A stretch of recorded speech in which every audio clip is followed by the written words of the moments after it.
بسم اللہ الرحمن الرحیم۔ السلام علیکم ورحمۃ اللہ وبرکاتہ۔ جی ناظرین، آپ دیکھ رہے ہیں ہمارا یوٹیوب چینل اور کچھ سیکھیں۔ اب تمام حضرات کا پھر ایک بار ہمارا یوٹیوب چینل اور کچھ سیکھیں میں خیر مقدم ہے۔ جیسا کہ آپ حضرات جانتے ہیں کہ ہم نحمیر پڑھ رہے تھے، اس کے کافی سارے سبق ہو چکے، تو آج کے سبق کے اندر ہم انشاءاللہ العزیز حروف عاملہ در اسم کی 2 قسمیں پڑھیں گے، لا نفی جنس اور حروف ندا۔ باقی 3 قسمیں پچھلے سبق کے اندر گزر چکی ہیں۔ تو چلیے آج کا سبق شروع کرتے ہیں۔ سبق شروع کرنے سے پہلے چھوٹی سی گزارش، اگر آپ نے ابھی تک ہمارے چینل اور کچھ سیکھیں کو سبسکرائب نہیں کیا تو پلیز جلدی سے سبسکرائب کر کے بیل گھنٹی کو ضرور دبائیں، تاکہ اس طرح کے آنے والے تمام اسباق بآسانی آپ تک پہنچتے رہیں اور آپ ہمارے چینل اور کچھ سیکھیں سے کچھ سیکھ سکیں۔ اور اسی طرح اگر ہمارے اسباق پسند آتے ہیں تو ان کو لائک کر کے اچھا کمنٹ کر کے ہمارا حوصلہ افزائی بھی ضرور کر دیا کریں۔ تو چلیے آج کا سبق شروع کرتے ہیں اور پڑھتے ہیں حروف عاملہ در اسم کی 2 قسمیں، لا نفی جنس اور حروف ندا کو، ٹھیک ہے۔ اچھا، چوتھی قسم حروف عاملہ در اسم۔ حروف عاملہ در اسم کسے کہتے ہیں پچھلے سبق کے اندر بتلا چکا ہوں، پھر سن لیں۔ حروف عاملہ در اسم وہ حروف ہیں جو اسم کے اندر عمل کریں، ٹھیک ہے، ان کو حروف عاملہ در اسم کہتے ہیں، یعنی جو اسم کے اندر حروف عمل کریں ان کو حروف عاملہ در اسم کہیں گے۔ تو 3 قسمیں پچھلے سبق کے اندر گزر چکی ہیں، وہ نہیں دیکھا تو اس کو دیکھ لیجئے گا۔ آج کے سبق کے اندر 2 قسمیں پڑھیں گے، لا نفی جنس اور حروف ندا۔ نمبر 4، لا نفی جنس وہ لا ہے جو جنس سے صفت کی نفی کے لیے وضع کیا گیا ہو۔ اس کی چند صورتیں ہیں، ٹھیک ہے۔ جنس سے صفت کی نفی کے لیے یہ ابھی آپ کو سمجھ آ جائے گا، ٹھیک ہے۔ اس کی چند صورتیں ہیں۔ پہلی صورت یہ ہے کہ اس لا کا اسم اکثر منصوب ہوتا ہے اور اس کی خبر مرفوع ہوتی ہے، یہ تو اس کا اعراب ہو گیا، ٹھیک ہے۔ اس کے اعراب کی پہلی صورت کیا ہوگی؟ اس کا اسم اکثر منصوب ہوتا ہے اور اس کی خبر مرفوع ہوتی ہے، جیسے لا غلام رجل ظریف فی الدار، کوئی مرد کا کوئی خوش مزاج لڑکا گھر میں موجود نہیں ہے، ٹھیک ہے۔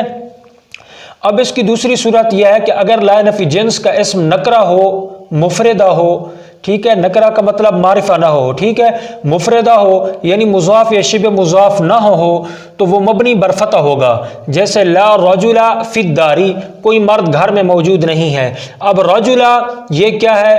نکرہ ہے، اور اسی طرح یہ رجل یہ کیا ہے؟ مفردہ ہے، یعنی مضاف شبہ مضاف نہیں ہے۔ شبہ مضاف کسے کہتے ہیں یہ بھی ابھی سمجھا دیتا ہوں، یہ نیچے میں نے لکھا ہوا ہے، ٹھیک ہے، یہ ابھی آپ کو سمجھا دیتا ہوں۔ اب یہ شبہ مضاف بھی نہیں ہے اور اسی طرح یہ کیا ہے؟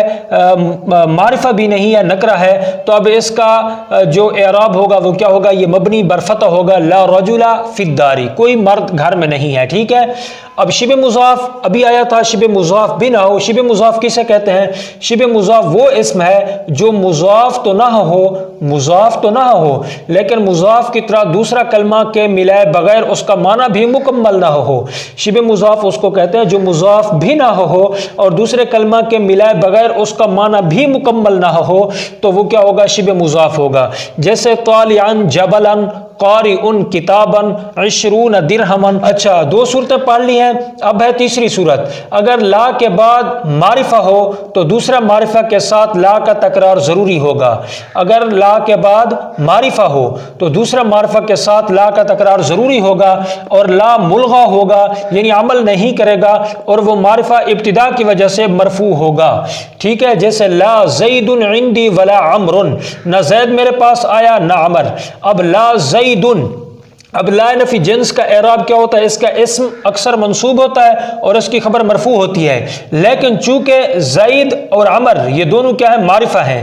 ابھی پڑھا لا کے بعد معرفہ ہو تو دوسرے معرفہ کے ساتھ لا کا تکرار ضروری ہوگا، تو اس وجہ سے، اور لا ملغا ہوگا یعنی عمل نہیں کرے گا، اور وہ معرفہ ابتدا کی وجہ سے مرفوع ہوگا۔ اب زیدن یہ کیا ہے؟ معرفہ ہے اور لا کے بعد واقع ہے، دوسرے لا کے ساتھ اس کا تکرار لایا گیا، لا عمر، ٹھیک ہے۔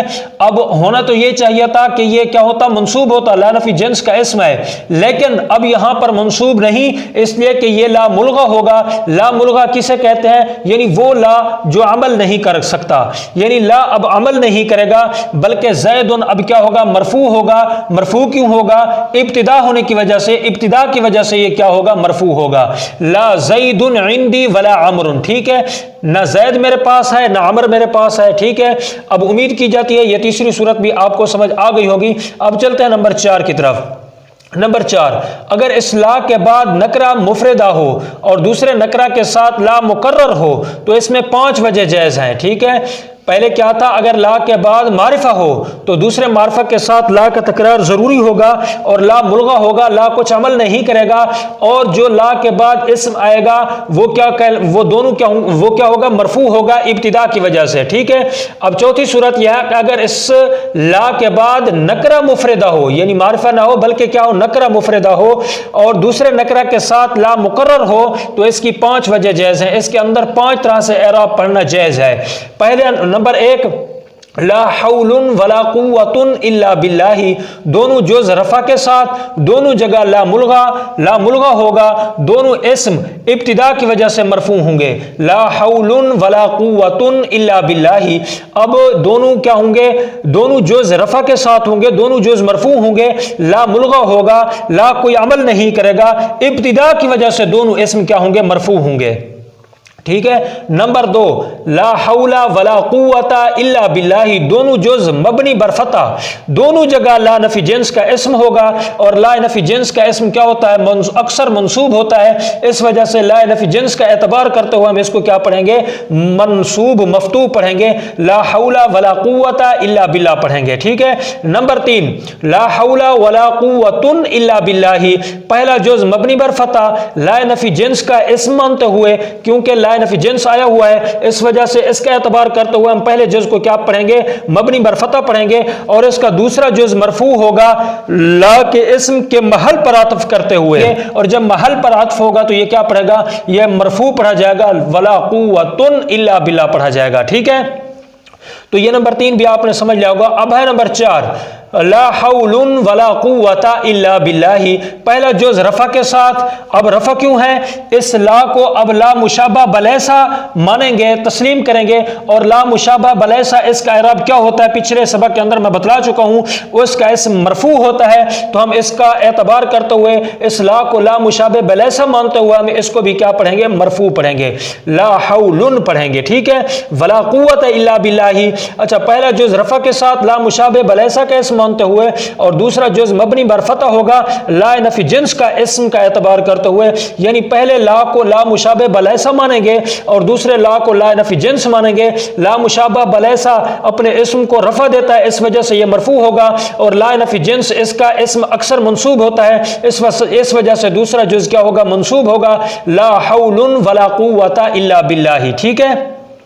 اچھا نمبر 5، لا حول ولا قوت الا باللہ، پہلا جز مبنی بر فتح لا نفی جنس کا اسم مانتے ہوئے، یعنی لا نفی جنس کا اسم کا اعتبار کریں گے، اس وجہ سے اس کو کیا پڑھیں گے، لا حول، اس کو نصب دیں گے، اس کو منصوب پڑھیں گے، اور دوسرا جز نصب کے ساتھ لا کے اسم کے محل پر عطف کرتے ہوئے لا کے اسم کے محل پر عطف کریں گے، اس وجہ سے ولا قوت الا باللہ پڑھیں گے، ٹھیک ہے۔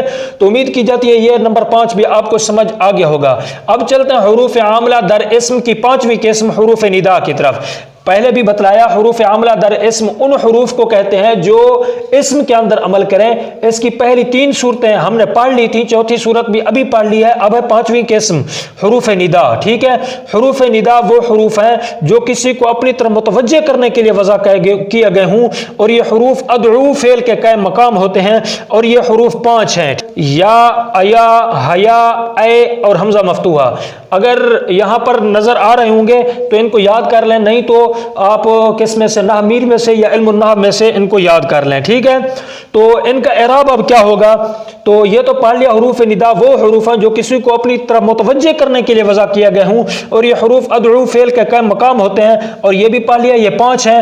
اب ان کا اعراب کیا ہوگا، یہ حروف منادہ مضاف کو نصب دیتے ہیں، یعنی منادہ مضاف کو منادہ کسے کہتے ہیں، منادہ وہ اسم ہے جس پر حرف ندا داخل ہو، جس پر حرف ندا داخل ہو اس کو کیا کہتے ہیں، منادہ۔ اب یہ حروف منادہ مضاف کو نصب دیتے ہیں، جیسے یا عبد اللہ، اب یا یہ حرف ندا ہے، عبد یہ کیا ہے، منادہ ہے، لیکن یہ ہے بھی کیا، مضاف، ٹھیک ہے۔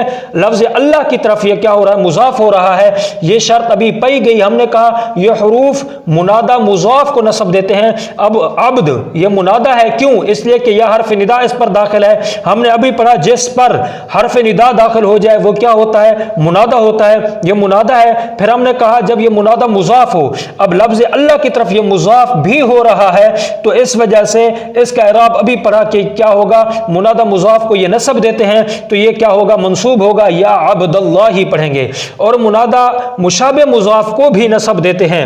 منادہ مشابہ مضاف کسے کہتے ہیں، اوپر ابھی پڑھ لیا، اوپر میں نے آپ کو بتلا دیا کہ شبہ مضاف مشابہ مضاف کسے کہتے ہیں۔